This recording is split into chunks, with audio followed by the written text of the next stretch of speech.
right, so today we are live with Jeff Lawy. He is the head of Deep Tech Commercialization at Ashera Health. And today we're going to be talking about all things science, health, tech, and AI related. He's also a fellow Torontonian, so I'm very excited to speak with him too, and happy to have you on, Jeff. Thanks, Jordan. So yeah, Jeff, tell me a little bit, for those who don't know, even the job title, the head of Deep Tech Commercialization. Can you just expand a little bit on that? Yeah, well, I guess head of commercialization is just in general, commercialization is bringing technology to market, right? And so there's a lot of challenges with bringing any product to market. And then when you take on top of that the idea of that it's, a technology that may not have existed before on the market or is new to the market, there's extra hurdles on there that some of which you can kind of put in risk factors and make guesses, and some of those you can't. And so bringing technology that's from the sciencey world or cutting edge engineering often takes there's all kinds of snafus and risks and additional issues versus putting on a product that you have knowns. And how did the transition come? Like, can you tell us a little bit about your background, what you were studying, and how you came to be in this position? Sure, yeah. So I think I was in physics. I did a degree in applied physics, and I was always unsure of whether I should do physics or engineering. And I think either paths could potentially work. I mean, there are some non-technical product managers that get into this type of role as well. But I think having a tech background is super valuable. And basically, at the time, I was just trying to decide what to do, and I was researching career paths. And I said, you know what? I'm going to do a major in applied physics and a minor in B2B marketing, industrial marketing. And so those kind of, when I jumped into the business world, I jumped into like a highly technical sales role. And so those highly technical sales roles kind of gave me visibility across industries. Within a year in tech sales, within 6 months, they sent me to like the UK. I was flying around to the US. And so tech sales or tech business development could be really a rewarding path for a lot of people. And because a lot of roles don't require an engineering or physics background, I mean, I know people who have anthropology degrees. I met a girl last summer. She was working for one of the big brand names that you would have definitely recognized. And in her peak year, she made something like $500K a year. And she averages very, very good salary. And she had, I believe it was like an anthropology background or something, and then she started in HR. And then just being in HR, you see the salaries and you're like, wait a minute, let me find a company where I could do tech sales. I get to meet people, wine and dine, talk about things, learn about tech without necessarily having to be the person that's designing the tech and stuck in front of the computer all day. And she really enjoyed it in a less technically demanding role, but still an interesting role and definitely a well-paying role. And so if you're on the more technology side of things, that opens it up for you a bit wider, because you can do kind of those more non-technical roles, and you can also do the more technical roles. And I kind of leaned in more to the technical roles. Yeah, of course. I would also assume, like, with the physics background, then you kind of want to integrate your technical skills into the selling market. Can you talk a little bit about the projects that you're doing right now? We talked a little bit backstage, and one of the ones that I was really curious about getting into is the biomarkers as well. Can you expand a little bit on that one? Sure. So basically, I'm advising a couple of different startups right now. I've been doing that for years. It started up with some friends that would just ask me for different advice, since I had visibility on a lot of different markets and some experience. I also have an MBA, but to be honest, you don't necessarily need an MBA to do what I'm doing. And a lot of people, it's just basic business skills at the end of the day. And so that's one aspect of things. And then my main focus right now is the blood-based biomarkers. So I've been trying to stay fit, healthy. I've been working out since I was 18. And I think it's something important for everybody. But if you can't measure it, how are you going to improve it? And so one of the black boxes was always, hearing in the news about, forever chemicals, endocrine disruptors, take these supplements, people, find out they have cancers through routine scans by accident. Otherwise, they wouldn't have found it. Or people getting sick too late. And I always kind of was in the thought process of how could we kind of figure these things out before, so be a little bit predictive on these things and also just measure what's going on.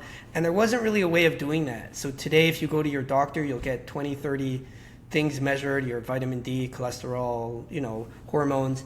And then if you pay privately, you pay a couple of $100, but they only give you like 60, 70, 80 biomarkers. And then so I met somebody who really wanted to bring this technology to market, and we're able to basically test thousands of things at the same time. So by seeing thousands of molecules in your blood, the stuff that's supposed to be there and the stuff that's not supposed to be there, you could essentially predict disease, some diseases even years in advance. You can find some things that are hard to find, like Lyme disease here in Canada or the Northeast US. Lyme disease and ticks are becoming more and more of a thing. There's one type of Lyme disease where you become allergic to meat, which is pretty crazy. And so just as one example, Lyme disease overlaps with other diseases, and it could take dozens of doctor visits and tests till they figure out what it is. And so if you're testing your blood for thousands and thousands of things, you can find what's going on in your body and also figure out potentially what's the issue there. And so the technology is like really, really interesting, and so we're bringing that to market. Yeah, and it's also interesting because we talked a little bit about like the biggest controversy that I guess everybody knows with Theranos. Has that also kind of like deterred people from going into this industry too, or is it kind of like now we have to prove ourselves that this technology is actually? Yeah, I think Theranos happened a couple of years ago. I followed it at the time because I thought it was something. I like to follow some of these Silicon Valley kind of stories. There was a story about Juicero around the same time period. I don't know if you know that story. Yeah, basically it was like make smoothies. It's like a SaaS make smoothies, the subscription smoothie company that was wired to the internet, and another kind of silly thing. So, but I definitely think there was a decrease in investment because of Theranos, but that was a number of years ago, and so we're not promising the same thing. I mean, the technology that we're leveraging has been around for decades. It's just, it hasn't been put together, and it hasn't been brought to market. So the individual components of our technology has literally been around for decades, but there wasn't the automation around it. There wasn't the AI around it. There was multiple things that made it only accessible to like PhDs in a research lab. And so I think whenever you're discovering whether it's a company you want to work for or a company you want to invest in, I think it's important to look at, does the technology itself have a track record in academia? And I think Theranos definitely didn't. And I was just listening to like the All In podcast. I don't listen to it on a regular basis, but I listened to a clip just recently. And one of the guys on there was saying, he was interested in that space, and he looked at Theranos at the time when it was going up. And then he looked at the board, and the board was all made of 90-year-olds. And I remember people talking about that it was basically all people who had nothing to do with, science and tech. They were just like famous names, and they're all older guys. And he was like, how are these guys helping the company, and what does this have to do with blood biomarkers or technology? So I think if you're focused on the science and you've got a fundamental base in the science, then people are much more confident in working with you. But there's definitely going to be more questions now. Yeah, no doubt.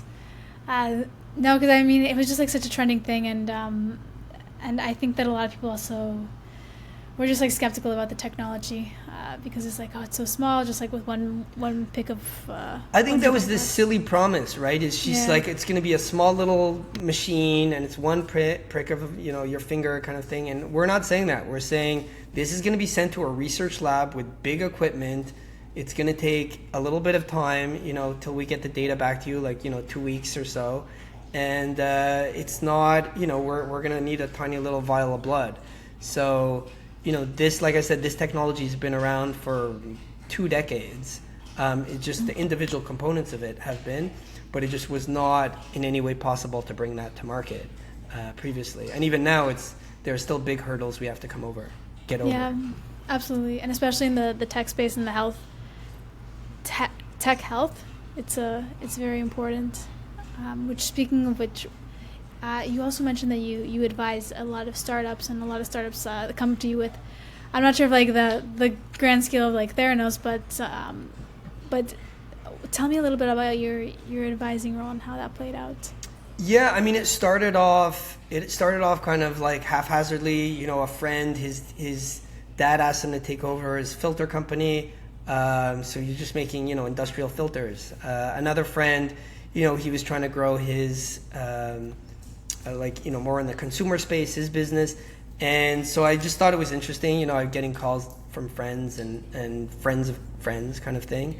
And then it kind of grew larger when I put my name out there in different spaces. So if you Google me, I'm on some mentoring sites with all kinds of good reviews. But yeah, it grew to the point where, recently I took some equity in a space remediation company startup. And that's fancy wording for basically what are we going to do with all the space garbage that's basically happening. So there's a boom in satellite tech and satellites, and if you look at even Elon Musk's company where he's putting satellites up there for us to use the internet in the middle of nowhere, those satellites go down every once in a while, and so he's continuously needing to put satellites up there. And so every time you put a satellite up there, you get a little bit of space garbage, and every time there's a little snafu, you might end up with more space garbage. And so, it's potentially they're forecasting that to be a problem in the next couple of years, especially given that these things are moving around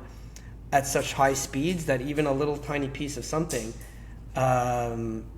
hitting something else at hundreds or thousands of kilometers per hour or miles per hour can cause massive damage.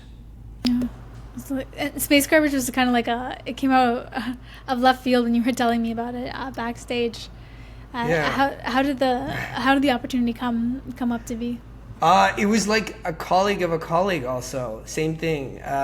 So somebody I knew was hearing a pitch of this lady's startup, and somebody else said, oh, Jeff he's worked with robotics and lasers and I don't know, space, which I have done a couple of minor space projects in the past. And so he just you should go talk to Jeff. And although it had been a couple of years since I worked on lasers, they were just initially reaching out to me for technology commercialization in general. I was able to help them in a number of different areas. So now kind of taking a step back and looking at technology in a broader sense, because right now you've been working in the healthcare industry. I think it's safe to say it's like your main industry at the moment. It's my main one, but before you head there, I want to circle back for anybody who's entrepreneurial. Yeah. One of the key things of building a startup or building a company is both building credibility, but also getting connections to the people you want to connect. And so one of the ways Theranos actually built credibility, in a fake way, was having these big names on her board. But one of the recommendations I've heard recently is also reach out to people that will be valuable on your journey to build out that board, because these are the types of people, whether they're on your official board or advisory board, these are people that can really give you deep advice. And that doesn't need to be me. I mean, map out who you need. I mean, that may include, lawyers for regulatory. It may mean people that will connect you with the people you need to be connected for sales. But building out your board could literally speed up your entrepreneurial journey and increase the value of your startup. And so Theranos did that, just to circle back, in a kind of scammy way, because people saw the board and were like, oh, I'm going to invest in that company if that person's on the board. But you can do that in a legitimate way that gets you to your journey faster and increases the value of your company, your startup. Well, now even since we're already here, what is the best, for the entrepreneurs who are watching, what's the best method currently of networking and of connecting? One of the ways I've done it is literally building up, your LinkedIn profile or your social profile, because once you have a bit of a presence and you reach out to somebody and they see you, they're like, okay, that's somebody that sounds legitimate or interesting. So at this point, like when I reach out to people, I have a high connection rate. The other way is really literally just showing up at events that are interesting to you. So, I've been kind of following quantum computing since around 2015. I just see it as an up-and-coming emerging industry. And then in 2018, 2019, I just started going to some events, right? And if you're going to an event that's already, a mature technology, that may cost you money and it may, be a bit harder to make connections. But even then you can make connections. But I would say, especially in emerging technologies, you show up and there's not a big lineup of people, trying to get in touch with other people. It's sort of like, meeting a singer before they became famous, right? And so if you just show up at events, whether that's an emerging technology and you could literally meet CEOs, or it's something about a bit more of a mature technology and it might take you a bit longer. But if you're, just graduated university, or if you're looking to switch into industries, like literally just showing up to events, whether that's online events where people are networking or in person would be better, literally just showing up. You also tapped a little bit on LinkedIn. Do you think that LinkedIn is the new calling card?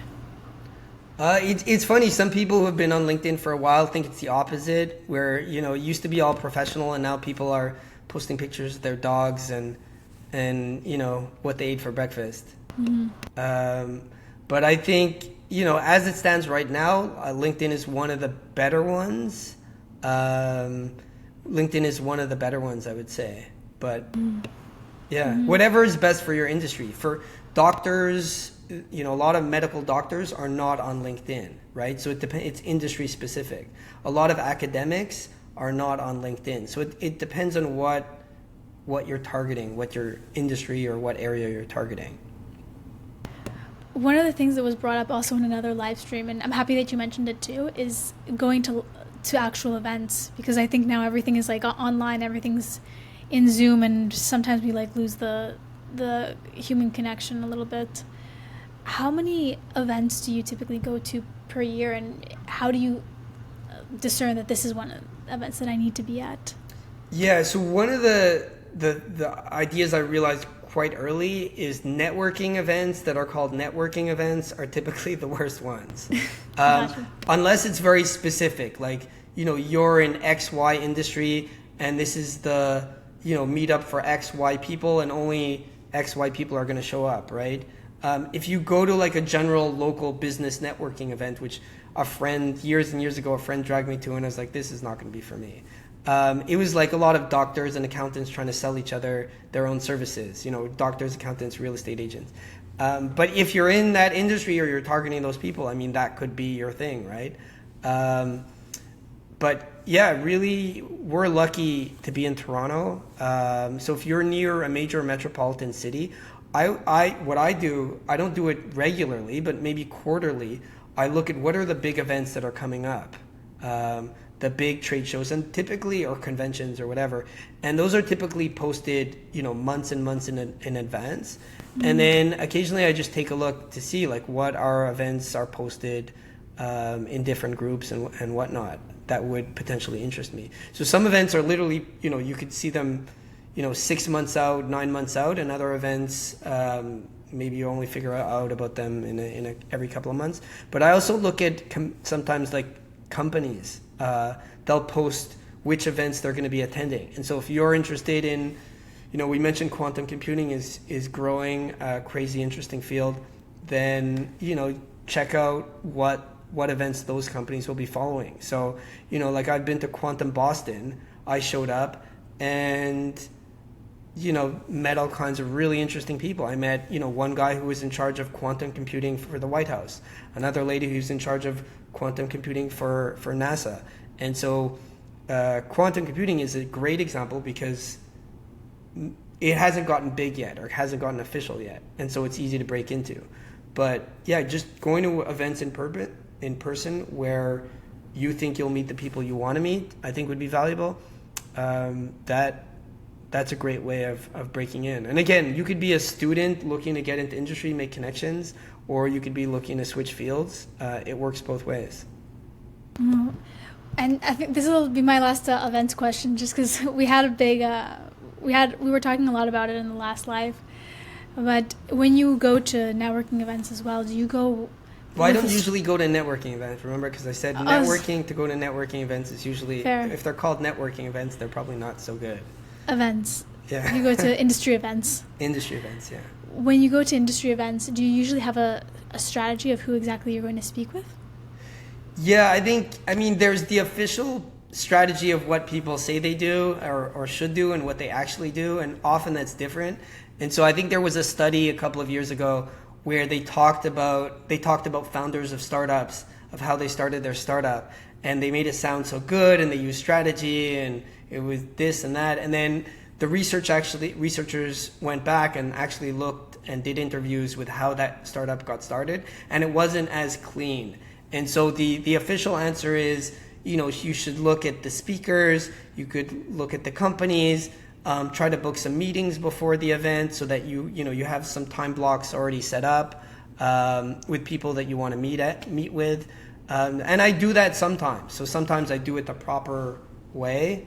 But other times, I just kind of have rough general ideas of like, I'd love to speak with some people at this company and that company and hear this speech. And then I just show up and serendipity happens. But the official way of doing it is you look at the speakers, you look at the companies attending and who's attending, and you try to book out some events, some meetings before that time when you come in. And definitely if you're flying somewhere for that event or you're going out of your way, you should definitely do that. Yeah. It should be a little bit more of a strategy if you're going the distance. Yeah. Fair. Though there was a few more topics that I wanted to touch on, and one of them was also, interestingly enough, it popped up as one of the notes. But yeah, you said that you were also kind of like shaking up the dating scene with AI. Can you touch a little bit more on that? Yeah, just over the years, I just working in the tech scene. So I'm kind of more B2B focused. My experience has been 95% B2B focused and 95% industrial, scientific, medical, a little bit of defense, not consumer based stuff. But I've ran into some people just in this space generally who wanted to create dating apps, or who have successfully built and sold dating apps. And then on the same in the same area, I've just I have male friends and female friends that are on dating apps, and just hearing about their challenges of like what the situation is, and just always thought there must be a better way. And so right now, whether you're in the the Android ecosystem or the Apple ecosystem, they treat dating apps as spam. So if you want to build your own new dating app, it's very hard to get that app on in the ecosystem. Other apps, I helped one startup, they got their app up in the ecosystem in like 24 hours, a couple of days, and it was no problem. But a dating app is essentially treated as spam because there's so many. And then there's the whole issue of critical mass. You need a certain number of people to get going, and that's where a lot of dating app startups have basically populated their app with bots or fake profiles. And so there's a number of challenges with creating a new dating app, even if you think you can create, something groundbreaking. So just having this idea in my head over the years, I came up with a solution where it's like, at the end of the day, how could we solve the problem on the women's side and, help with the problem on the men's side? And so I created something that's agnostic. It could work on any platform. You don't have to put something in the Apple or Android ecosystem, and it's a tool that we can add on to your dating experience and even use in person. And it's basically a way of filtering matches. So for women, you can easily have 100 matches, 200 matches, depending on how much you swipe right or left on things. And so how do you filter through those matches, men to men or women to women or whatever it happens to be? Because, even if it's 10 minutes for each conversation, 10 minutes times 100 or 200 conversations is a lot of time, right? And 10 minutes is usually not enough. So it's like a full-time job or a part-time job trying to filter all these people.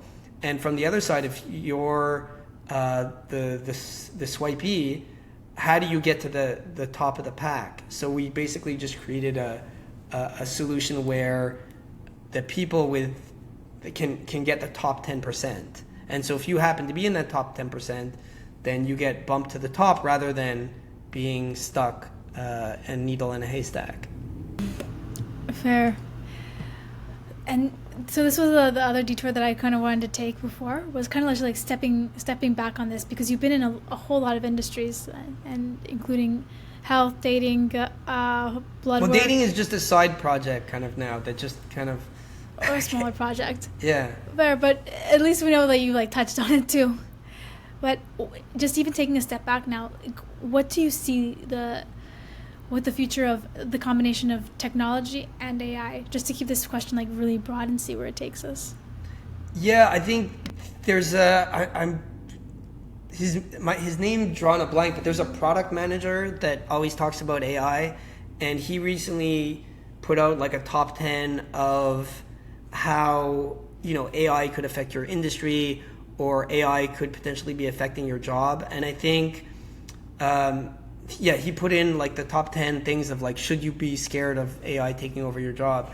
And then I've heard some comments from different people, publicly CEOs are saying some things, but privately they're saying something different. And it's definitely going to be affecting a lot of industries, as we're seeing. But I think the scarier thing is those people that have experience, they will still be in demand, and their roles will typically be more efficient. Their access to information, ability to do things faster. I think the bigger concern here is, younger people, people with less experience. You can do the job with less inexperienced people, and so you no longer have that kind of pyramid structure of let's say a law firm as an example, right? Or an accounting firm. Going back 20 years ago, before automated solutions, you'd have a lot of interns and then a number of inexperienced people, and as you go up, you have the kind of this pyramid of talent.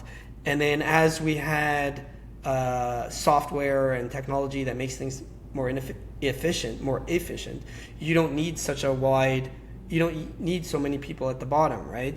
And so if you add AI on top, then your pyramid of talent gets even narrower.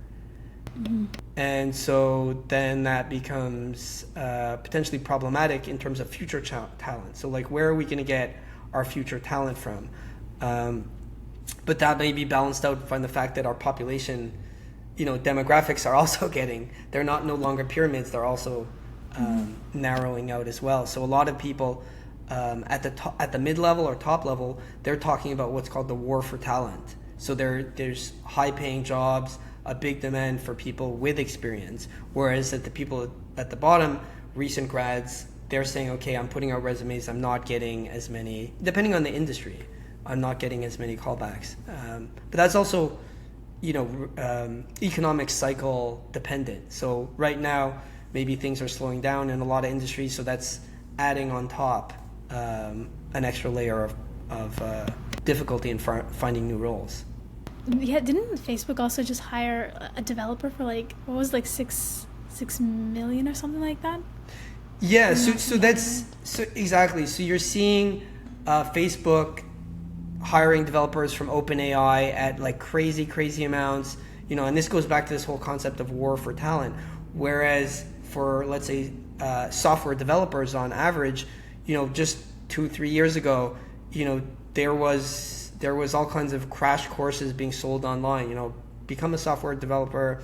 It's the path to riches. Learn coding in 3 weeks, coding boot camps, all that stuff. And the cost of coders at low level coders that has gone down. So you're having whole populations enter. So for example, like at one point, Eastern Europe and South America was big areas for finding coders, and now and India obviously, and now one of the up and coming places for finding coders is actually like Africa. So Nigeria, Ghana, places like that, because their English is their first language. A lot of people don't realize English is not the first language for a lot of people in India and obviously Eastern Europe, South America. And then on top of that, the time zone is a lot closer. It overlaps. And so Africa becomes a lot more interesting for software development, and their prices are lower. And so the Prime Minister of India, he had visited a couple of countries in Africa. I think this was a year or two ago. And he said, we only have a couple of years until people start realizing, we're going to be competing more and more with Africa. And so, yeah. And there's actually tech unicorns coming out of Africa, which is why you see incubators and accelerators, some of the big names that you heard about, jumping into the African startup ecosystem. Wow, that's actually, I did not expect that one too. Yeah. I haven't heard too much about Africa, but it's still small in comparison to obviously, even the Canadian ecosystem, but it's growing.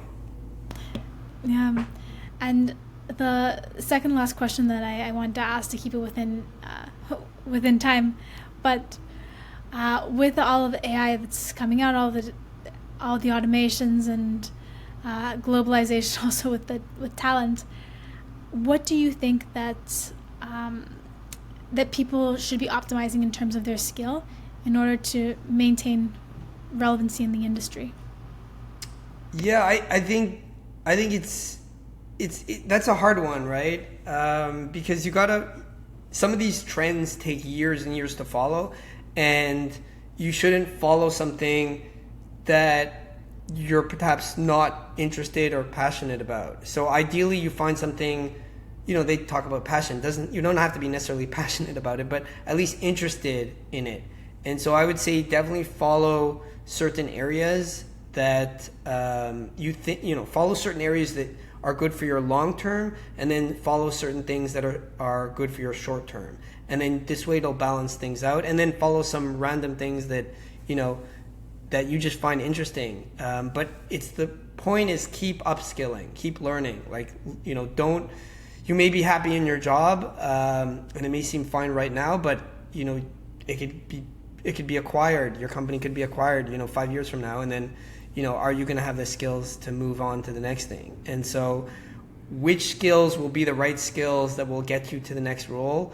I like giving the example of calligraphy and Steve Jobs, right? So he took a whole bunch of calligraphy courses in university, and nobody in their right mind would say, if you want to be a tech entrepreneur, go study calligraphy. But one of the big differentiators, I mean, obviously Steve Wozniak and all that, the tech side of things was important, but one of the key factors was the fact that he understood calligraphy and the concept of using fonts, and the importance of using different fonts. And that's why artists, at the beginning, it was artists and people creating art that were big supporters of Apple at the beginning. And that's what made Apple, one of the things that made Apple important and differentiated from the Microsoft ecosystem. So I would say upskill in things that you believe will be valuable for you in the long term, upskill in things that could impact you and your income in the short term, and then also just general health and happiness, right? So whether that's calligraphy and it could turn into you building your next Apple startup, or it could be just staying healthy, right? Because if you're in your 50s, I mean, I'm not in my 50s, but if you're in your 50s or 60s, and you're not able to work, you're not healthy. I mean, it's really important to get your sleep and all that other stuff, work out so that you can maintain that energy level when it's needed. Absolutely. And the final question we ask this to every single guest that comes on. If you could go back to being 21, what is the one piece of advice that you would give yourself? That's a good question. You should have sent this before so I could have prepared. This is usually like off the top of their head. Yeah. I mean, the obvious ones are invest in this or do that. But I think a lot of it just would be the same advice in terms of continuing to upskill, gain skills. I mean, whether that's it could just be your interest is in cooking, right? I mean, I know somebody they did recently, they took a mid-career break and they took a stage at a high-end restaurant, and it was really just to learn cooking skills. Now, will that help her in the future? Maybe she'll create a company for robotic cooking automation. Who knows? But maybe it'll just be to impress our friends. But I would say keep upskilling. Some of those skills will be valuable to you personally, and some of those might transition to professionally, but it goes back to like long-term skills and short-term skills, and just continuing to do that. Perfect. Well, thank you so much, Jeff. And this is Jeff Lawy. Lawy. You got it right at the beginning. Yeah, Jeff Lawy. Yeah. Jeff Lawy, the head of Deep Tech Commercialization at Ashera Health. And Jeff, is there any place that people can find you? Yeah, you can connect with me on LinkedIn, and then Ashera, we're basically building out our waiting list. It's going to be coming out later this summer, so you're going to be able to be tested. You have literally thousands of things tested in your blood, so everything from endocrine disruptors, toxins, carcinogens, to things that are supposed to be in your blood, but they don't test for you. So disease markers and all kinds of different things. So yeah, just connect with me on LinkedIn, and then if you want to be part of kind of really on the dating side of things, that should be out soon as well, and that's sizers.com. So SIORS.com. So like scissors, like instead of finding the needle in the haystack, basically cutting through everything to find only what you need. But yeah, my main focus right now is Ashera, and I think if we're able to test people, that could really impact their ability to conceive, fertility, everything to unknown diseases or diseases that people have, symptoms that people haven't figured out what the issues are. So yeah, Ashera Health.com is for the blood biomarkers, but you can see that all on my LinkedIn. Excellent. Well, thanks again, Jeff. It was a pleasure speaking with you, and pleasure to learn everything new in technology and health and AI. And thank you so much. It's great to speak, Jordan. Have a good day. You too. All right, and